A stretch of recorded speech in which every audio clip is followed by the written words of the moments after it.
Dan Blankenship. I'm the CEO of the Roaring Fork Transportation Authority. I'm Kurt Ravenschlag.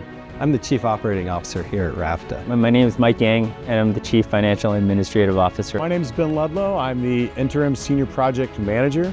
My name is Brett Meredith. I'm RFTA's Trails and Corridor Manager. My name is Dawn Dexter, and I'm an Operations Manager at RFTA. I'm David Johnson. I'm the Director of Planning. I am Ian Adams, and I am the Director of Operations. My name is Jason Smith. I'm the Safety and Training Manager. Maria Vasquez. I'm in the HR department, and I'm the HR and Race Manager. My name is Ruann Lyles. I'm a bus operator and a trainer. I'm Joe Lacasse, GMF Shop Foreman. We're busy here, and that's a good thing. We average over 5 million passenger trips annually. We drive these passengers more than 5.8 million miles every year. Our service region is over 70 miles. We operate from Aspen to Glenwood Springs to Rifle. Our operating areas contain 160 stops throughout our system. Of course, you know we're busiest during the ski season. At that time, we have more than 380 employees keeping our community moving. In our fleet, we have over 100 buses. RFTA is the second largest transit system in Colorado and the largest rural transit system in the United States. RFTA's mission is connecting our region with transit and trails. You may ask how all this is funded. Last year, we had $53.6 million operating budget. The budget's derived from a number of sources. The majority of our funding comes from sales tax and property tax. A smaller amount is generated from bus fares and federal and state grants. All the communities in RFTA's jurisdiction and its service area, they support public transit, and they've shown us because they've supported ballot measures to pass sales taxes and property taxes in their communities.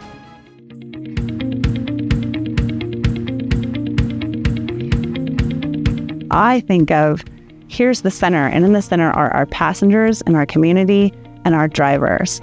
Everyone else at RFTA exists to support that center. You get to meet people from all around the world who, coming from where they're visiting from, would never ride public transit. So I feel like it's a very atypical bus driver job where you're not just driving around the same groups of people day in, day out, taking them to their jobs in the grocery store. There's a big component of that, especially on a regional service, but my favorite type of work was working here in the Upper Valley and doing the Snowmass skier routes and the Snowmass to Aspen routes at night. RFTA does really strive to be a completely inclusive organization. We have drivers who are young, drivers who are, way over retirement age, who have rich pasts. We have drivers of all different ethnicities and races. It's a pretty diverse group. We really try to support each other, and your coworker's bus breaks down. Their bus is overheating in the summertime. You'll have other drivers will overhear this conversation and will just jump in and volunteer. RFTA, there is a lot of upward mobility. There are many people that start out driving, they become dispatchers, supervisors, managers, they move into directorship positions and so forth. And in the years ahead, although you may start in one place, you have opportunities to move to IT or marketing or finance or whatever when those positions arise, because we want to promote from within. Like a lot of companies, RFTA says that safety is our number one priority. But unlike a lot of other companies, RFTA actually believes that. They're willing to devote resources and energy and time to keeping the riding public, other motorists on the road, and our employees, our coworkers, safe.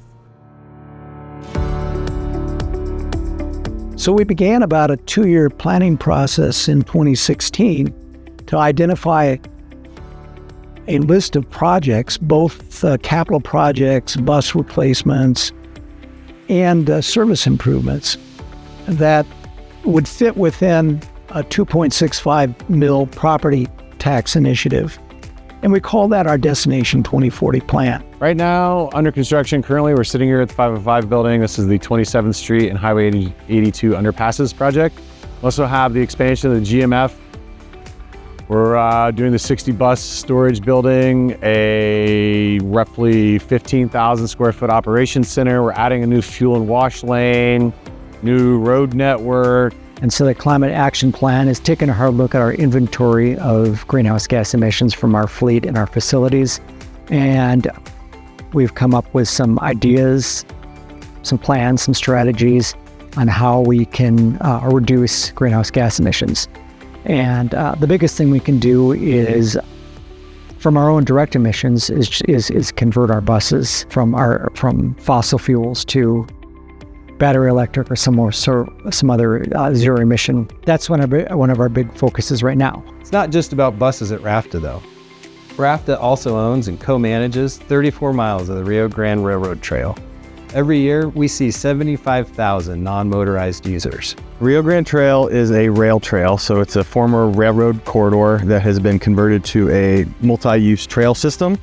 So it's rail banked, meaning RFTA has it for future transportation use, but in the interim, it's a recreation asset to the valley. Now we're starting to move into bike share throughout the region for that first and last mile piece of the trip that gets people to and from the buses. And we're also looking at developing micro-transit services for people in those areas where it would be too hard to provide fixed route bus services. I like RFTA because we offer extraordinary transportation. You get a lot of vacation. Great group of people to work with. Retirement program. I enjoy driving. A health plan. Flexibility.